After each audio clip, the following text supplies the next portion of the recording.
polemik penulisan ulang sejarah. Ingin kita buat adalah Indonesia sentris.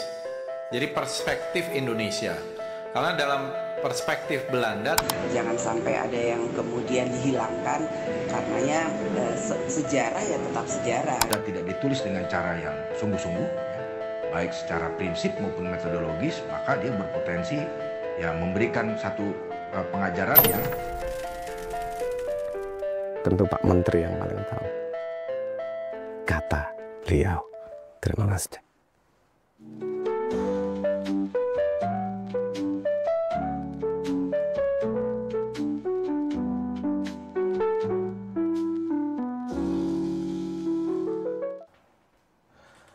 Halo teman-teman, saya ditanyain pendapat tentang polemik penulisan ulang sejarah. Yang saya nggak tahu banyak, terus terang, saya tahu sedikit demi sedikit aja, potongan-potongan. Salah satunya adalah statement bahwa sejarah kita terlalu Belanda sentris, maka harus ditulis ulang. Sehingga dibutuhkan inisiatif untuk menulis ulang sejarah Indonesia berdasarkan perspektif dari beberapa ahli sejarah, ngumpulin 180 atau berapa gitu. Tapi juga polemik, ada yang ngomong ngapain ngurusin sejarah prasejarah, garisnya dan seterusnya, terus siapa yang mau diajak dan seterusnya. Menarik karena ini saya langsung teringat pada kalimat sejarah ditulis oleh pemenang. Kebetulan Indonesia pemenang setelah Belanda, makanya mungkin sejarah mau ditulis ulang. Saya setuju dan tidak setuju. Selalu dengan nuans.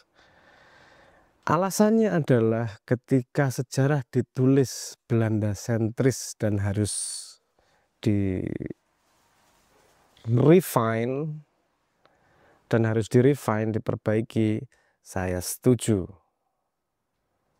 Tapi sebelum ngomong langkah berikutnya, kenapa setuju? Karena sejarah yang ideal tidak ditulis oleh satu perspektif, maupun Belanda, maupun Indonesia, maupun si A, maupun si B, maupun pemenang, maupun yang kalah. Kenapa? Sepemahaman saya, sejarah yang paling bagus adalah yang menulis apa adanya terjadi. Walaupun itu sangat susah karena pasti ada perspektif manusia yang mengalami sejarah maupun yang menulis sejarah itu sendiri. Jadi premisnya tadi, alasannya karena ditulis dari perspektif Belanda makanya harus diperbaiki, saya setuju. Tapi kemudian melakukannya adalah dengan mengumpulkan ahli sejarah, beberapa ahli sejarah yang tidak, sepertinya kata orang-orang, tidak terlalu transparan prosesnya, dan banyak yang bertanya kok nggak diajak, termasuk Simbah ditanyain atau enggak dan seterusnya, itu menimbulkan kekhawatiran. Oh, ini bukan mau memperbaiki sejarah kok, ini mau mengganti perspektif. Kalau memang benar mau mengganti perspektif tentang sejarah, pertanyaannya kemudian perspektif siapa? Perspektif orang Indonesia atau perspektif para penguasa atau perspektif para pemenang dan seterusnya. Ini yang harus menurut saya dikaji lebih lanjut. Terus gimana cara yang lebih baik?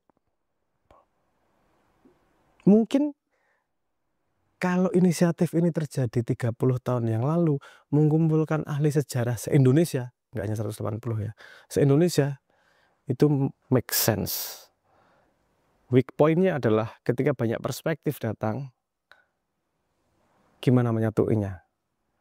Ketika data berbeda, gimana nyatuinnya? Ketika bias berbeda, gimana nyatuinnya? Di sini dibutuhkan agen imparsial yang harus mencoba memandang sesuatu informasi itu secara paling objektif.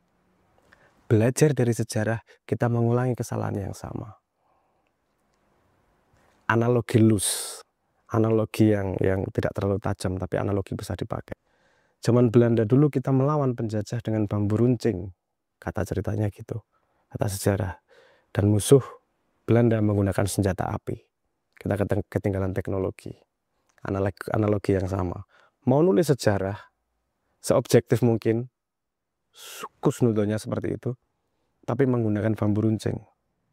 Ini teknologi baru bermunculan untuk mampu membuat imparsial agen yang membuat informasi jalinan informasi yang bermacam-macam menjadi MPR, most probable reality, kejadian yang paling mungkin terjadi. Siapa yang bisa melakukan itu? Saya bukan mau mempromokan, tapi melihat keadaan, sepertinya artificial intelligence yang mampu membantu menjadi imparsial agen untuk mengumpulkan banyak cerita dari siapapun, tidak hanya ahli sejarah. Walaupun ahli sejarah harus diberi bobot lebih tinggi daripada orang biasa, tapi saksi sejarah, cerita-cerita itu bisa muncul dari mana saja. Mungkin untuk spesifik sejarah yang panjang nggak semua orang bisa cerita, tapi kalau sejarah yang sedang dibangun, dalam tanda petik yang sedang kita alami, yang akan menjadi sejarah di masa depan, itu semua orang sedang mengalami. So, kalau ada dana, menurut saya, daripada membuat proyek-proyekan, kenapa nggak membuat sebuah sistem di mana ada imparsial agen yang mengumpulkan informasi dari semua orang yang mengalami kejadian, yang mengalami pengalamannya, mengalami realitasnya, melaporkan dan dijalin oleh teknologi imparsial agen yang disebut sebagai artificial intelligence. Tentu artificial intelligence juga nggak cuma satu, untuk bisa menjalin cerita itu menjadi most probable reality, kejadian yang paling mungkin terjadi. Itu bisa menampung nggak hanya 180 orang, tapi bisa menampung 300 juta manusia Indonesia, semua bercerita realitasnya, semua bercerita sejarahnya. Secara pribadi mungkin nggak sampai Diponegoro, tapi ada juga turunan Diponegoro mungkin yang tahu sesuatu yang tidak tercatat oleh sejarah, untuk bisa dikumpulkan menjadi satu repositori besar, dan kemudian intelligence itu akan merangkai dari segini banyak perspektif, kira-kira yang paling mungkin terjadi yang mana sih. Kenapa artificial intelligence? Satu, begitu banyak data yang harus diproses dalam waktu yang harus cepat. Nomor dua, kita butuh imparsial agen. Imparsial agen itu apa? Agen yang punya minimal bias. AI punya bias, tapi lebih minimal daripada yang dimiliki oleh personal satu manusia. Kansnya lebih besar untuk kita bisa menemukan dan menulis sejarah lebih objektif kalau semua orang dilibatkan untuk bicara. Tapi nggak semua orang bisa dipercaya. Tentu saja, itulah gunanya crowd wisdom. Coba cari percobaan 2012 tentang sapi yang bernama Penelope.